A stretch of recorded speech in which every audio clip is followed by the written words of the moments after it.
જો છો તો ઠેકડા મારવાનું ચાલુ કર્યું છે. હવે શતક ન હટે હે બેટા.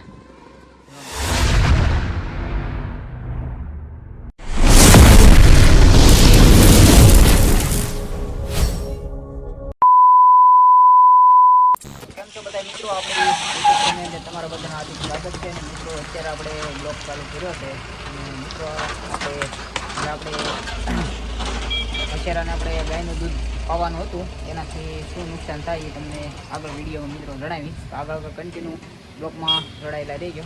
તો મિત્રો આપણે શતક જોઈ રહ્યા છો, આપણે શતકને પંછીને બહાર કાઢી લીધા છે. જો મિત્રો શતક આપણા શતકના લખણ જો મિત્રો તમે જોઈ લો. એટલે મિત્રો આને છોડો નહીં એટલે લોહી સટપટે આમ આખું જો. અને મિત્રો તમને હું જણાવું છું, આપણે જે ગાયનું દૂધ ચાલુ કરવાનું હતું આપણે શતકને, તો એનાથી શું નુકસાન થાય એ આપણા બ્લોગમાં કન્ટિન્યુ તમે જોડાયેલા રહીજો. મિત્રો તમને જણાવું એ રીતના શું થાય. બસ એ તો મિત્રો જેના પગ આવે કે નહીં, જે આગલા પગ એ આપણે ગાયનું દૂધ પાવી કે નહીં એટલે વળી જાય. એ જો મિત્રો આ જે ઓલા પગ આવે આગળ એ ગાયનું દૂધ પાવાથી એને વળી જાય. જો મિત્રો આપણી પંછી બેસી ગઈ. જો હવે શતક જો તમે જો મિત્રો બસ બેટા પંછી આપણા આવાટા મારે છે. હવે એને મજા આવી ગઈ અને આપણે શતક નગરા પાટા મારે છે અને ઠેકડા મારે છે. જો મિત્રો તમે તો મિત્રો જે ગાયનું દૂધ જે પાતા હોય આપણે કાંઈ ના નથી પાડતા, પણ મિત્રો જે ગાયના દૂધ પાવાથી જેના આગળના પગ આવે એ આખા વળી જાય. એટલે બને ક્યાં સુધી ગાયનું દૂધ ન પવાય. અને આમે એના પેટમાં જે કાચ વધે અને કુરુમિયા થઈ જાય, એટલે એના કારણે એના પેટમાં જે પેટ તોડા થતા હોય એ પણ શક્યતા બને.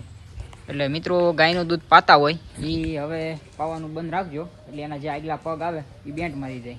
એટલે બહુ આમ વાર લાગે, વળે ખરા પણ ટૂંક સમયમાં ન મળે, પણ ધીમે ધીમે એના પગ જે વળતા હોય એ વળી જાય. અમે અમારી પાસે એક વછેરો હતો આપણે પંછીનો, જે આખો કાળો આવ્યો હતો, આખો બ્લેક. એને અમે બકરીનું દૂધ ચાલુ કર્યું હતું, આપણે ગાયનું નહીં બકરીનું દૂધ પાતા હતા તો એના પગ વળી ગયા હતા. એટલે બને ક્યાં સુધી ગાયનું કે બકરીનું દૂધ ન પવાય. અને જો ખાવા શીખી જાય તો કાંઈ પ્રોબ્લેમ નથી. અને બને ક્યાં સુધી મિત્રો એને 4 થી 5 મહિના જાંગવા દેવાય, એટલે એ થોડુંક આકરમાં આવી જાય અને એને ખાતા પણ આવડી જાય. એટલે મિત્રો જો પંછીને શતક બે મસ્ત મજાના પંછી સરે છે અને શતક આપણા ઠેકડા મારે છે. એટલે મિત્રો આપણે આ મારો અનુભવ નથી કહેતો, પણ આપણે ડૉક્ટર સાહેબને પૂછ્યું હતું એટલે આ રીતના બધું થાય.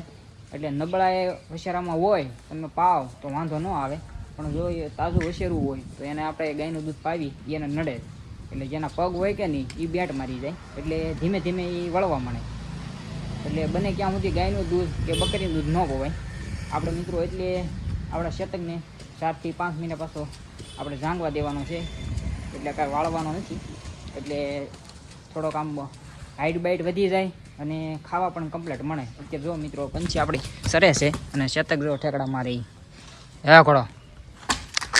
જો મિત્રો તમે આમ શતકને હજી કાંઈ સરવા બરવાની ખબર નથી પડતી. જો મોઢા મારે છે ક્યારેક ક્યારેક, ખાલી ઊંઘે જ, મોઢું નથી મારતો. જો મિત્રો તમે એટલે ગાયનું દૂધ પાતા હોય એ અશ્વપ્રેમી કોઈ મિત્રો આપણે ગાયનું દૂધ પાતા નહીં, પહેલાંને જે પગ વળવાની બને ક્યાં સુધી શક્યતા વળવાની થાય. એટલે પગ હોય કે નહીં આગલા એ વળે. એટલે આપણું પ્રાણી છે એ એટલે પગે વળી ગયા એટલે પૂરું થઈ ગયું, એટલે ફેલ જ ગણવાનું. એટલે આપણે કાંઈ કોઈ જાતનું કાંઈ ન કરી શકવી, નો રાઇડિંગ કરી શકવી, ન કૂદાવી શકવી. પગ વળતા જાય એટલે આપણને કાંઈ મજા ન આવે. એટલે એને આપણે સેવા જ કરવાની રહે. એટલે આપણે રાઇડિંગ બાઇડિંગ કરવી હોય એવું કોઈ વસ્તુ થાય નહીં પછી. એટલે આપણે પછી એની સેવા જ કરવાની રહે. એટલે આપણે બને ક્યાં સુધી ગાયનું કે બકરીનું દૂધ ન પવાય એમ.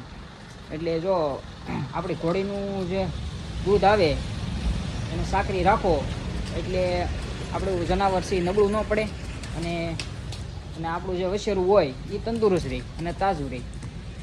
અને ખાવા બાવા શીખી જાય, કમ્પ્લીટ થઈ જાય પછી આપણે વાળી લો તોય વાંધો ન આવે.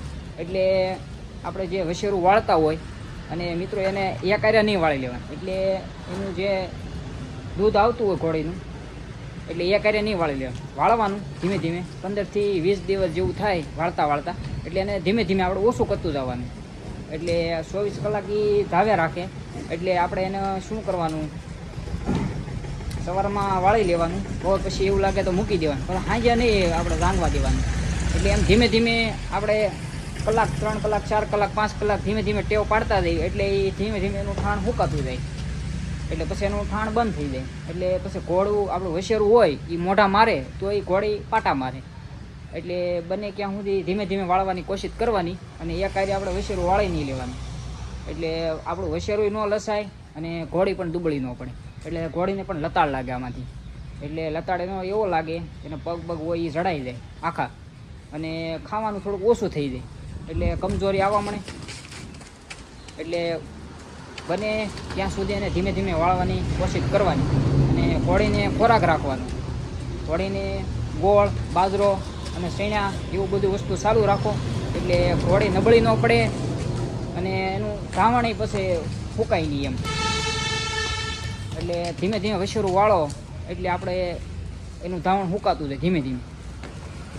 બસ એ જ આપણે શતક જો ગાંડો તું જ છો છો, તો ઠેકડા મારવાનું ચાલુ કર્યું છે. હવે શતક ન હટે હે બેટા. જો મિત્રો એનો તમે બોડી ટલ્ચર જો. એટલે આપણે મિત્રો આની પહેલાં વશેરી હતી એને 6 થી 7 મહિને આપણે જાંગવા દીધી, એટલે ધાવવા દીધી. એટલે આપણે વાળી ધીમે ધીમે. એટલે 1 મહિનો તો વાળવામાં જ વી ગયો. 5-6 મહિનાની થઈ ગઈ હતી. 7 મહિના આપણે રાખી પછી વેચી નાખી. એટલે અગાઉ આપણે વાળવાનું ચાલુ કરી દીધું હતું. 6 મહિનાની થઈ એટલે ધીમે ધીમે આપણે મહિનો દિવસ વાળતા ટાઈમ વી ગયો.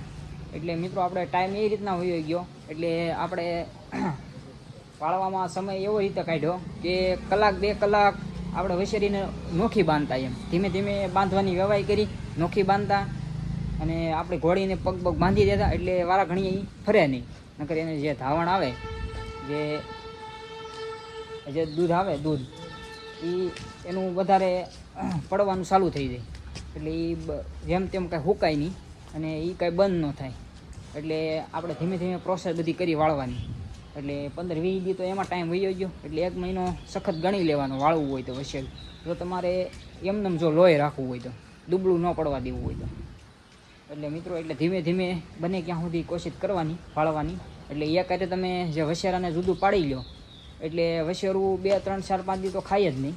ખાય પણ એટલું બધું ખાય નહીં, મારે મોઢું ધીમે ધીમે. એટલે મિત્રો એટલે બને ક્યાં સુધી મહેનત કરવાની. આપણે ધીમે ધીમે વાળવાનું. એ કાર્ય વશેરું વાળી નહીં લેવાનું. એ રીતનું બધું કરવાનું મિત્રો. આ તો આપણો અનુભવ છે એ પ્રમાણે હું તમને કહું છું મિત્રો. જો મિત્રો હે છતાં બસ. અને મિત્રો માખા બહુ કંદડે છે એની હિસાબે ઘડી કે ઊભો નથી રહેતો. પંછીને તો મજા આવી ગઈ છે આપણે. જો એ તો સરવા મળી છે કાયદેસર. અને આપણે શતકને આમથી આમ નકરો આટા મારવા જોઈએ. એને શાંતિથી ઊભો રહેતા આવડતું નથી. જો હે શતક આપણે પર અટેક કરો. આમો હાયલું આવે છે. બસ એ બારો નહીં જતો તું, નકર ક્યાં આવે તને ગોતવા જાઉં. હાલ બેટા, હે બેટા. ઓ મિત્રો શતક લો. હે શતક બસ જો બસ. હવે પંછી ફાયર થઈ. હો ક્યાંય ન જાય.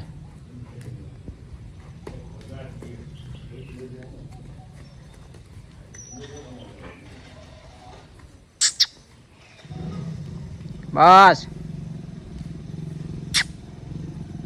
હવે આપણે પંછી ફાયર થયો. ગાંડો.